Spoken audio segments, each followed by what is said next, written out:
Hi there, welcome to the latest and the fourth episode of my 10-minute moan of today. The topic of this 10-minute moan is the amazing story of a zombie knife wholesaler who's getting paid £350,000 of our money to give back his knives due to the current amnesty in England and Wales for silly knives. This story's been covered in LBC, and their headline is Zombie Knife Wholesaler paid £350,000 of taxpayers' cash to hand over weapons to the police. A knife supplier regularly used by gangs, a knife supplier regularly used by gangs has been offered £350,000 of taxpayers' cash to give up their stock as part of a weapons amnesty. The wholesaler, who has seen its weapons used in several killings over the years, has surrendered more than 35,000 zombie blades. Now, if this wholesalers get 35,000 in stock, how many of these things get sold every bloody week in the United Kingdom? The supplier Sporting Wholesale, who also owns the knife brand Anglo Arms, sells knives that have previously been used to kill and maim victims. In 2021, the company admitted it had gained a reputation with gangs, with the company now offered £10 for every blade it surrenders to Bedfordshire Police.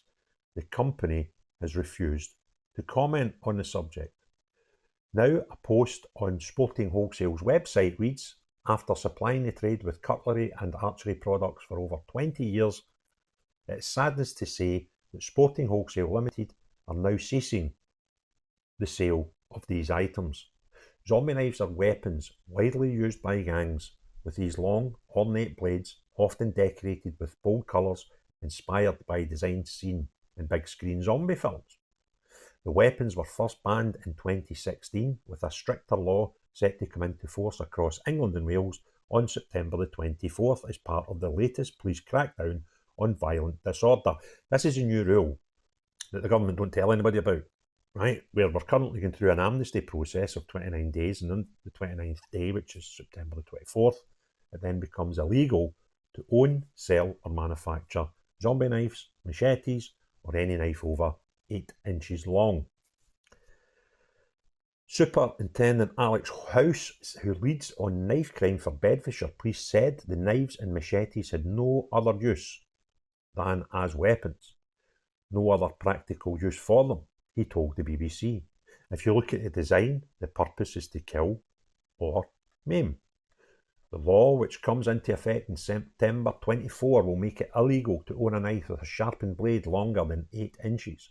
The criteria will also ban blades with either a serrated cutting edge, more than one hole in the blade, decorative spikes, or more than 2 sharp points on any one blade. The new rule now means a tighter restriction in the purchases of knives. Earlier this year, Anglo Arms said, over the last 5 to 6 years, knife crime has increased. As a result, we reduced the Anglo Arms range to cover practical and traditional knives only.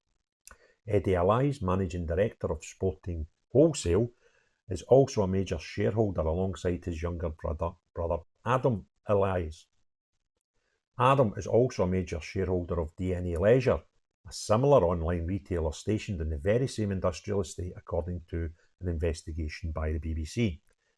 DNA Leisure was also found to have surrendered 1,542 knives as part of the swap.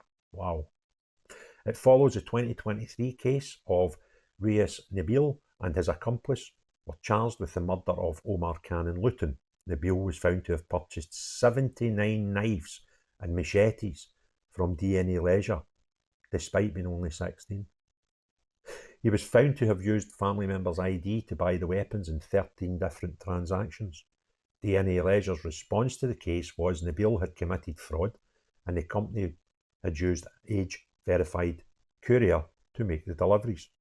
It comes just days after Sir Keir Starmer promised action to tackle the online sale of deadly weapons.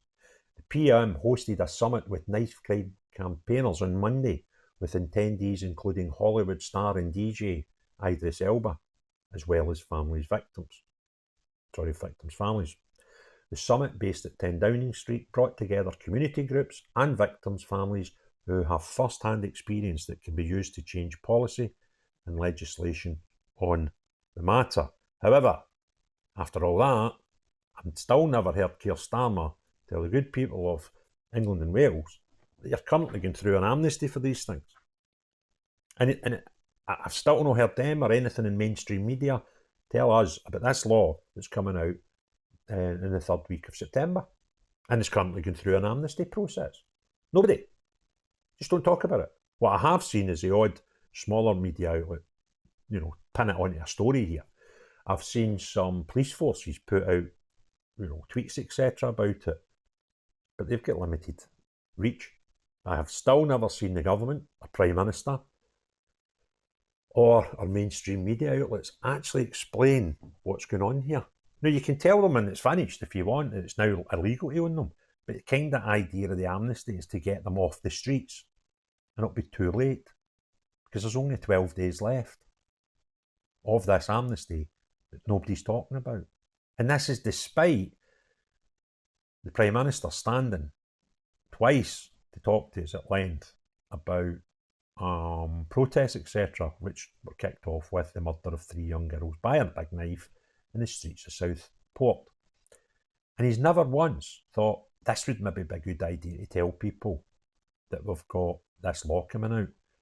When you consider that the people who were protesting, and some of them led to violence, when you consider that their main concerns were level of immigration, level of fake asylum, and knife crime, you kind of think it would have been a good thing to tell us. But no, he's totally refused.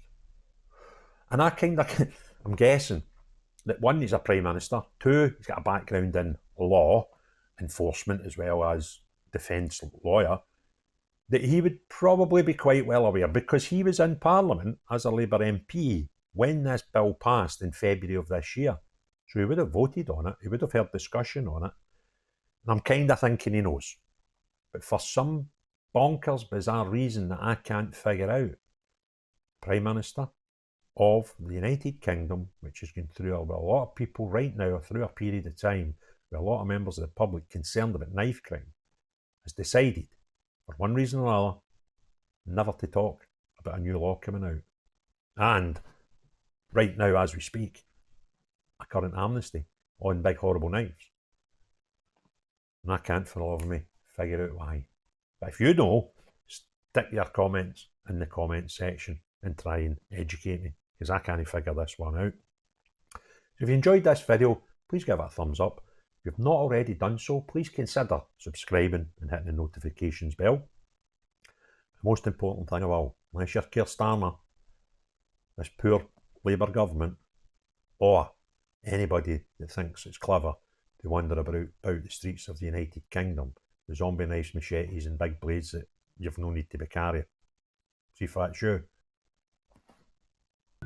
Everyone else, have a great day. Cheerio, bye now.